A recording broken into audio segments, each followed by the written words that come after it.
وَلَقَدْ يَسَّرْنَا الْقُرْآنَ لِلذِّكْرِ فَهَلْ مِن مُّدَّكِرٍ۔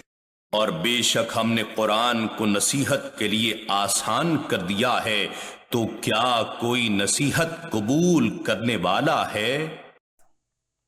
عزیز طلبہ و طالبات، اس موڈیول میں ہم دو چیزیں نماز سے متعلق پڑھنے جا رہے ہیں، نماز کی سنن اور مفسدات۔ سنن مطلب وہ چیزیں جو نماز میں فرض اور واجب کے بعد کے درجے کی ہیں، سنت ہیں، جو نبی کریم صلی اللہ علیہ وآلہ وسلم سے ثابت تو ہیں لیکن ان کی تاکید فرض اور واجب کے برابر نہیں، تو ایسی چیزیں سنت کہلاتی ہیں۔ تو نماز میں جو چیزیں سنت ہیں اس موڈیول میں وہ ڈسکس کی جائیں گی، اور نماز کے مفسدات کا مطلب وہ امور اور وہ معاملات جن کی وجہ سے نماز ٹوٹ جاتی ہے، نماز فاسد ہو جاتی ہے، ان باتوں کو ڈسکس کیا جائے گا۔ تو نماز کی سنتیں کون کون سی ہیں؟ عزیز طلبہ و طالبات، نماز کے لیے جب آپ کھڑے ہو جاتے ہیں نماز پڑھنے کے لیے، تو سب سے پہلی چیز نماز میں جو سنت ہے وہ ہے تکبیر تحریمہ کہتے ہوئے ہاتھوں کو کانوں کے برابر تک اٹھانا۔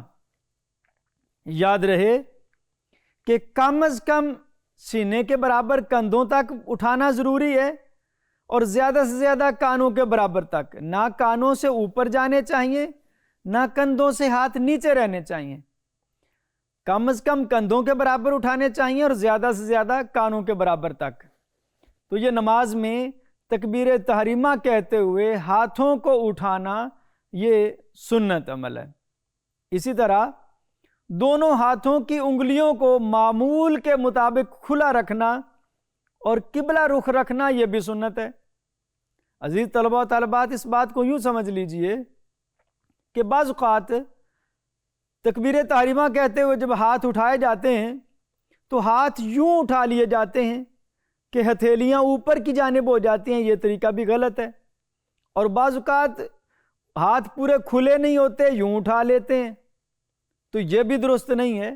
ہاتھ اس انداز میں کھلے رہنے چاہیے، جیسے میرا دایاں ہاتھ کھلی ہوئی انگلیاں ہیں، اس انداز میں کھلے ہاتھ ہوں اور کانوں کے برابر تک ان کو اٹھانا چاہیے۔ یہ سنت طریقہ ہے کہ معمول کے مطابق ہاتھ کھلا ہو، انگلیاں کھلی ہوئی ہوں اور جانب قبلہ ہوں، کعبہ کی جانب ہتھیلی بالکل سیدھی ہونی چاہیے۔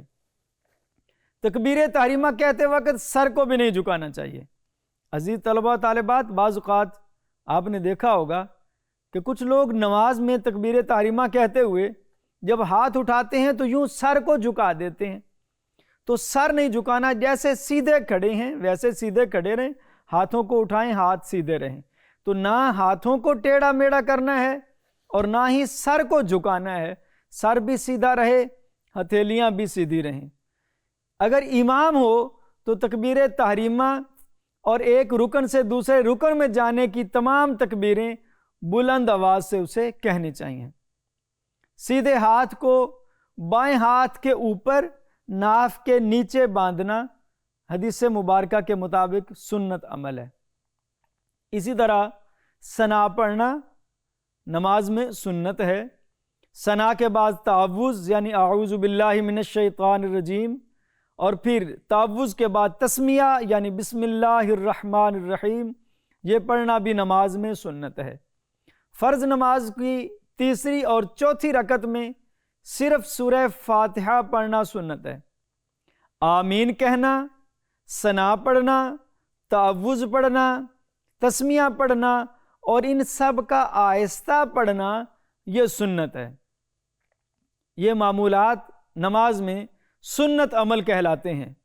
اسی طرح سنت کے مطابق قرات کرنا، یعنی قرآن پاک جس قدر پڑھنا سنت ہے اتنا لازمی پڑھا جائے۔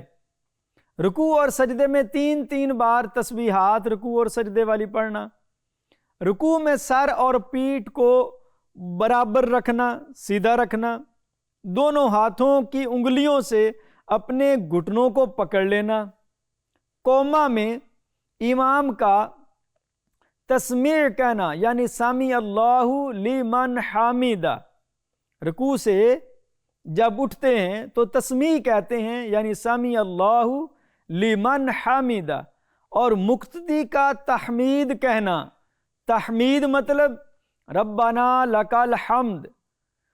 اگر بندہ اکیلا نماز پڑھ رہا ہو، جماعت کا سین نہ ہو، تو یہ دونوں طرح کی تسبیحاں، تسمیع بھی اور تحمید بھی پڑھنا سنت ہے۔ سجدے میں جاتے وقت پہلے دونوں گھٹنے رکھنا، پھر دونوں ہاتھ، پھر ناک، پھر پیشانی، اور سجدے سے اٹھتے ہوئے اس کے برعکس پہلے پیشانی اٹھائیں، پھر ناک اٹھے، پھر ہاتھ اٹھائیں، پھر گھٹنے۔ تو اس طرح سے پیشانی کو اٹھانا اور رکھنا، جو دو طریقے بتائے گئے، یہ نماز میں سنت معمولات ہیں۔ جلسہ اور قعدہ میں بایاں پاؤں بچھا کر اس کے اوپر بیٹھنا اور سیدھے پاؤں کو اس طرح کھڑا رکھنا کہ اس کی انگلیاں کے سرے قبلہ کی جانب ہوں، یعنی یوں قبلہ کی جانب سرے رہیں اس کے، اور پاؤں کھڑا کر کے دوسرے پاؤں کے اوپر بیٹھنا ہے، اور اپنے ہاتھوں کو اپنے رانوں کے اوپر بالکل سیدھا رکھنا۔ تشہد میں اشہد اللہ الہ پر انگلی کو اٹھانا، اشہد اللہ الہ اٹھانا ہے، الا اللہ پہ رکھ دینا ہے، یہ بھی سنت عمل ہے۔ اسی طرح قعدہ اخیرہ میں تشہد کے بعد درود ابراہیمی پڑھنا، درود ابراہیمی کے بعد دعا پڑھنا، پہلے دائیں طرف پھر بائیں طرف سلام پھیرنا، یہ تمام وہ معمولات ہیں جو نماز میں سنت ہیں۔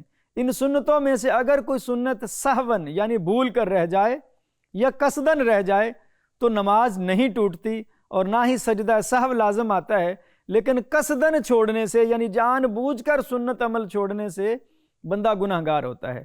تو اس موڈیول کا دوسرا حصہ ہے نماز کے مفسدات، یعنی وہ چیزیں جن سے نماز ٹوٹ جاتی ہے۔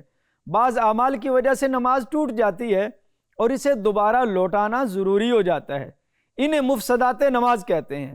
نماز کے مفسدات جو اعمال ہیں وہ یہ ہیں کہ نماز میں بات چیت کرنا، تو چونکہ بات چیت کرنے سے نماز ٹوٹ جاتی ہے، کوئی سلام کہے، اس کے سلام کا نماز کے بیچ آپ کھڑے ہیں، نماز میں کھڑے ہیں تو اس کا جواب دینا، درد اور مصیبت کی وجہ سے آہ و بکا کرنا، لیکن اگر جنت یا جنت کی بشارات آ رہی ہیں قرآن پاک کی آیات میں، یا دوزخ کا ذکر آ رہا ہے، آخرت یاد آ رہی ہے، اس وجہ سے اگر بندہ رونے لگتا ہے تو اس سے نماز کو فرق نہیں پڑتا۔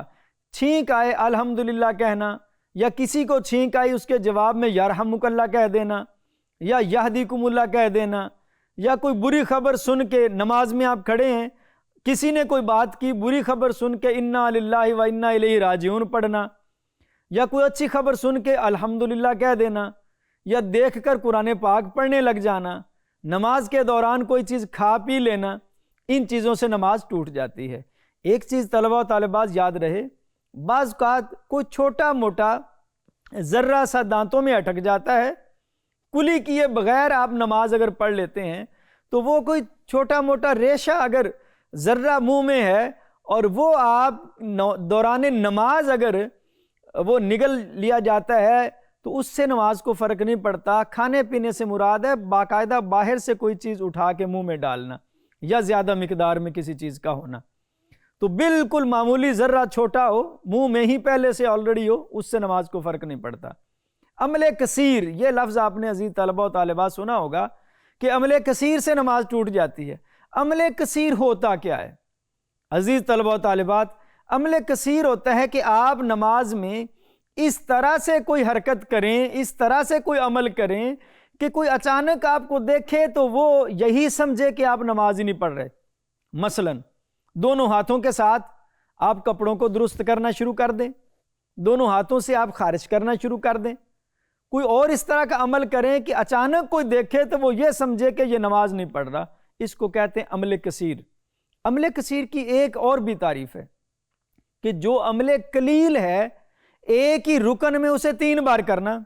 آپ قیام میں کھڑے ہیں، بلا وجہ آپ خارش بار بار کرتے ہیں تو یہ عمل کثیر ہو جائے گا. ایک بار کریں گے، 2 بار کریں گے، عمل قلیل رہے گا، نماز کو فرق نہیں پڑے گا. اگر 3 بار کریں گے بغیر کسی وجہ کے تو یہ عمل کثیر ہو جائے گا. قلیل کو بھی 3 بار کرنے سے کثیر ہو جاتا ہے اور اس سے نماز جاتی رہتی ہے، نماز ٹوٹ جاتی ہے. نمازی کا اپنے امام کے سوا کسی اور کو لقمہ دینا، کہ کوئی باہر قرآن پاک پڑھ رہا ہے، آپ نماز پڑھ رہے ہیں، وہ بھولا، آپ نے نماز میں کھڑے کسی اور کو آیت بتا دی، لفظ بتا دیا، نماز آپ کی ٹوٹ جائے گی. اسی طرح کہہ لگا کے ہنسنا، یعنی آواز کے ساتھ ہنسنا، یہ بھی نماز کو توڑ دیتا ہے. تو عزیز طلبہ و طالبات، یہ چند وہ معمولات تھے، عمل تھے، امور تھے جو نماز کو خراب کر دیتے ہیں، جن سے نماز ٹوٹ جاتی ہے. اور اگر نماز میں ایسا کوئی عمل واقع ہو جائے تو نماز پھر سے دہرانا پڑتی ہے. تو عزیز طلبہ و طالبات، خاص طور پہ نماز کے مفسدات کا خیال رکھیں کہ ان میں سے کوئی عمل بھی آپ کی نماز میں واقع نہ ہو، تاکہ آپ کی نماز خراب نہ ہو.